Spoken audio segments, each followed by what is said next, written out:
So bali guys, eto nga pala yung handa namin ngayong bagong taon. Talagang yan lang, yung isang plastic na yan. Hala hindi, pangsahog lang yan sa pansit. Ano ba naman kayo?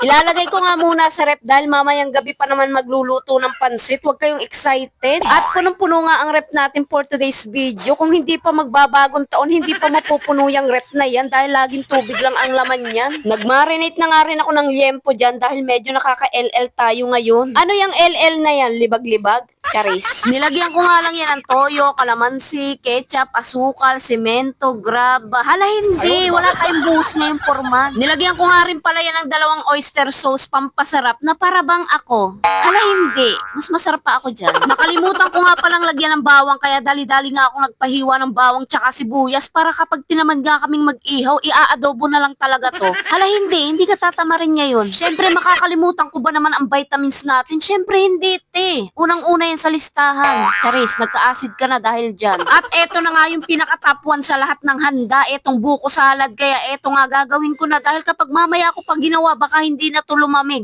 Pinabuksan ko na nga rin itong mga naipong kondilata galing sa ayuda. Noon nga, hindi kami nakakapagbuko salad kapag Pasko, bagong taon, dahil wala kaming rep, bukod pa ron, wala kaming pambili. Kaya umaasa na lang kami sa kapitbahay. Todo parinig na nga ako sa kapitbahay. Ang sabi ko, may buko salad kayo? Kumakain ako niyan eh, favorite ko yan eh. At hindi na nga nakatiis ang kapitbahay namin sa sobrang awa, pinagsarhan ako ng pinto. Hala hindi, sobrang babait ng mga kapitbahay namin dati dahil mga pinsang ko yun. Naaalala ko nga noon wala kaming kahanda-handa ng Pasko at New Year. 2008 nga yun, as in first time namin maging malungkot dahil kakamatay pa lang ng aming tatay. At siya nga lang ang tanging inaasahan namin dahil maliliit pa nga kami. Pero yung mga kapitbahay nga namin to the rescue kung ano-ano nga ang pagkain ang dinadala sa bahay. Pero ngayon kahit papano nakakapaghanda nga kami ng ganito, yung hindi na kami mag-iintay ng bigay ng kapitbahay. Kahit simpleng handa nga lang basta sama-sama, ayun nga rin yung reason kung bakit gusto ko palaging kasama yung mga kapatid ko, yung nanay ko tuwing Pasko. Ano ba yan? Naiiyak na talaga ako.